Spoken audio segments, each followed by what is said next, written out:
ಆನೆ ಶಿಬಿರದಲ್ಲಿ ನಡೆದ ದುರಂತ ಘಟನೆ ಸಮುದಾಯದ ಮೇಲೆ ಕಪ್ಪು ಛಾಯೆ ಮೂಡಿಸಿದೆ. ತನಿಖೆ ಮುಂದುವರಿದಿದೆ, ಆದರೆ ದುಃಖವು ಆಳವಾಗಿದೆ. ಆನೆಗಳ ಭೀಕರ ಕಾಳಗ, ಪ್ರಕೃತಿಯ ಅಚ್ಚರಿಯ ದೃಶ್ಯ. ಈ ಪ್ರಬಲ ಪ್ರಾಣಿಗಳ ಹೋರಾಟವು ಅರಣ್ಯದ ಶಕ್ತಿಯನ್ನು ತೋರಿಸುತ್ತದೆ. ನಮಸ್ಕಾರ ಸ್ನೇಹಿತರೆ, ಪಾರೆಗದ್ದೆಯ ಮತ್ತೊಂದು ಎಪಿಸೋಡ್ಗೆ ಸ್ವಾಗತ. ಕೊಡಗು ಜಿಲ್ಲೆಯ ಹಸಿರು ಅಡವಿಗಳ ನಡುವೆ ಪ್ರಸಿದ್ಧವಾದ ದುಬ್ಬರೆ ಆನೆ ಶಿಬಿರದಲ್ಲಿ ಒಂದು ದಾರುಣ ದುರಂತ ನಡೆದಿದೆ. ಎರಡು ಸಾಕಾನೆಗಳ ನಡುವಿನ ತೀವ್ರ ಕಾದಾಟದ ನಡುವೆ ಸಿಲುಕಿ ತಮಿಳುನಾಡಿನಿಂದ ಪ್ರವಾಸಕ್ಕೆ ಬಂದಿದ್ದ ಒಬ್ಬ ಮಹಿಳೆ ಸ್ಥಳದಲ್ಲೇ ಪ್ರಾಣ ಕಳೆದುಕೊಂಡಿದ್ದಾರೆ. ಆನೆಗಳು ನದಿಯಲ್ಲಿ ಸ್ನಾನ ಮಾಡುತ್ತಿದ್ದ ವೇಳೆ ಆ ಅನಪೇಕ್ಷಿತ ಘಟನೆ ನಡೆದಿದ್ದು, ಸುರಕ್ಷತಾ ಕ್ರಮಗಳ ಬಗ್ಗೆ ಗಂಭೀರ ಪ್ರಶ್ನೆಗಳು ಎದ್ದಿವೆ. ಈ ದುರಂತದ ಪೂರ್ಣ ವಿವರಗಳು, ಘಟನೆಯ ಹಿನ್ನೆಲೆ ಮತ್ತು ಅದರ ಪರಿಣಾಮಗಳ ಬಗ್ಗೆ ನಾವು ಇಂದು ವಿವರವಾಗಿ ಚರ್ಚಿಸುತ್ತೇವೆ. ವಿಡಿಯೋ ಕೊನೆವರೆಗೂ ಮಿಸ್ ಮಾಡದೆ ನೋಡಿ. ಸ್ನೇಹಿತರೆ, ದುಬಾರೆ ಆನೆ ಶಿಬಿರವು ಕರ್ನಾಟಕದ ಪ್ರವಾಸಿ ತಾಣಗಳಲ್ಲಿ ಒಂದು. ಇಲ್ಲಿ ಪ್ರವಾಸಿಗರು ಆನೆಗಳನ್ನು ಹತ್ತಿರದಿಂದ ನೋಡುವುದು, ಅವುಗಳಿಗೆ ಸ್ನಾನ ಮಾಡಿಸುವುದು, ಅವುಗಳ ಜೊತೆ ಸಮಯ ಕಳೆಯುವುದು ಎಲ್ಲರಿಗೂ ಆಕರ್ಷಣೀಯ ವಿಷಯ. ಪ್ರತಿದಿನ ಸಾವಿರಾರು ಪ್ರವಾಸಿಗರು ಇಲ್ಲಿ ಭೇಟಿ ನೀಡುತ್ತಾರೆ. ಆದರೆ ಇಂದು ಮಧ್ಯಾಹ್ನ 12 ಗಂಟೆಯ ಸುಮಾರಿಗೆ ಇಲ್ಲಿ ಒಂದು ದುರ್ಘಟನೆ ನಡೆದಿದೆ. ಶಿಬಿರದ ಮಾವುತರು ಎರಡು ಸಾಕಾನೆಗಳನ್ನು ನದಿಗೆ ಕರೆದೊಯ್ದು ಸ್ನಾನ ಮಾಡಿಸುತ್ತಿದ್ದರು. ಈ ವೇಳೆ ಆನೆಗಳ ನಡುವೆ ಜಗಳ ಪ್ರಾರಂಭವಾಗಿ ತೀವ್ರ ಕಾದಾಟ ನಡೆದಿದೆ. ಘಟನೆಯ ವಿವರಗಳ ಪ್ರಕಾರ ಜಯಮಾರ್ತಾಂಡ ಮತ್ತು ಕಂಜನ್ ಎಂಬ ಎರಡು ಸಾಕಾನೆಗಳನ್ನು ನದಿಯಲ್ಲಿ ಸ್ನಾನ ಮಾಡಿಸುತ್ತಿದ್ದರು. ಮಾವುತರು ಜಯಮಾರ್ತಾಂಡ ಆನೆಯನ್ನು ನೀರಿಗೆ ಇಳಿಸುವಾಗ ಅದು ಸ್ವಲ್ಪ ವೇಗವಾಗಿ ಪಕ್ಕದಲ್ಲಿದ್ದ ಕಂಜನ್ ಆನೆಗೆ ತಾಗಿದೆ. ಇದರಿಂದ ಕಂಜನ್ ಆನೆ ಕೆರಳಿ ಜಯಮಾರ್ತಾಂಡ ಮೇಲೆ ಮುಗಿಬಿದ್ದಿದೆ.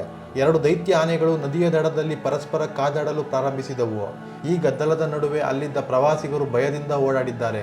ಆದರೆ ಈ ಕಾದಾಟದ ನಡುವೆ ಸಿಲುಕಿದ ತಮಿಳುನಾಡಿನ ಚೆನ್ನೈನ ಪಲ್ಲವರಂನ ಮೂಲದ 33 ವರ್ಷದ ಜೀನು ಅಥವಾ ತುಳಸಿ ಎನ್ನುವ ಮಹಿಳೆ ಆನೆಗಳ ಡಿಕ್ಕಿಗೆ ಸಿಲುಕಿ ಗಂಭೀರವಾಗಿ ಗಾಯಗೊಂಡು ಸ್ಥಳದಲ್ಲೇ ಮೃತಪಟ್ಟಿದ್ದಾರೆ. ಮೃತ ಮಹಿಳೆಯ ಪತಿ ಮತ್ತು ಮಗು ಕೂದಲೆಳೆಯ ಅಂತರದಲ್ಲಿ ಪಾರಾಗಿದ್ದಾರೆ ಎಂದು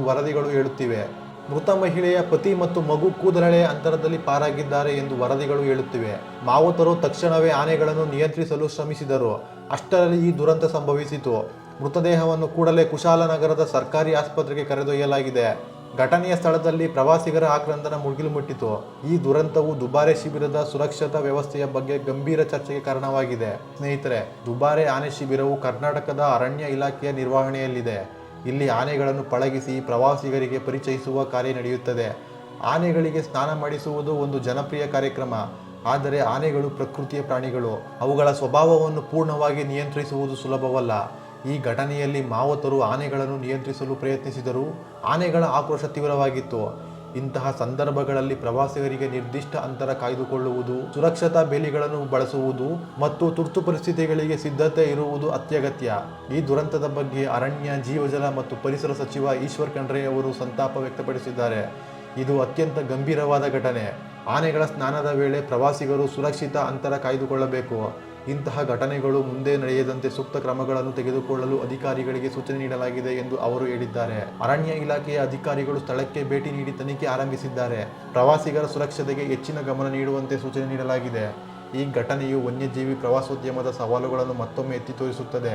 ಆನೆಗಳಂತಹ ದೊಡ್ಡ ಪ್ರಾಣಿಗಳೊಂದಿಗೆ ಹತ್ತಿರದ ಸಂಪರ್ಕವು ಯಾವಾಗಲೂ ಅಪಾಯಕಾರಿ. ಸಾಕಾನೆಗಳು ಪಳಗಿದರೂ ಅವುಗಳ ಸಹಜ ಸ್ವಭಾವವು ಉಳಿದಿರುತ್ತದೆ. ಜಗಳ, ಆಕ್ರೋಶ ಅಥವಾ ಭಯದ ಸಂದರ್ಭಗಳಲ್ಲಿ ಅವುಗಳ ಪ್ರತಿಕ್ರಿಯೆ ತೀವ್ರವಾಗಿರುತ್ತದೆ. ದುಬಾರೆಯಂತಹ ಜನಪ್ರಿಯ ತಾಣಗಳಲ್ಲಿ ಪ್ರವಾಸಿಗರು ಅವುಗಳ ಮೈ ತೊಳೆಯುವುದು, ಸೊಂಡಿಲು ಮುಟ್ಟುವುದು ಅಥವಾ ಹತ್ತಿರದಲ್ಲಿ ನಿಲ್ಲುವುದು ಸಾಮಾನ್ಯವಾಗಿದೆ. ಆದರೆ ಇಂತಹ ಕ್ರಮಗಳು ಅಪಾಯವನ್ನು ಹೆಚ್ಚಿಸುತ್ತವೆ ಎಂಬುದು ಈ ಘಟನೆಯಿಂದ ಸ್ಪಷ್ಟವಾಗಿದೆ. ಅಧಿಕಾರಿಗಳು ಈಗ ಮುಂದಿನ ಕ್ರಮಗಳ ಬಗ್ಗೆ ಚಿಂತಿಸುತ್ತಿದ್ದಾರೆ.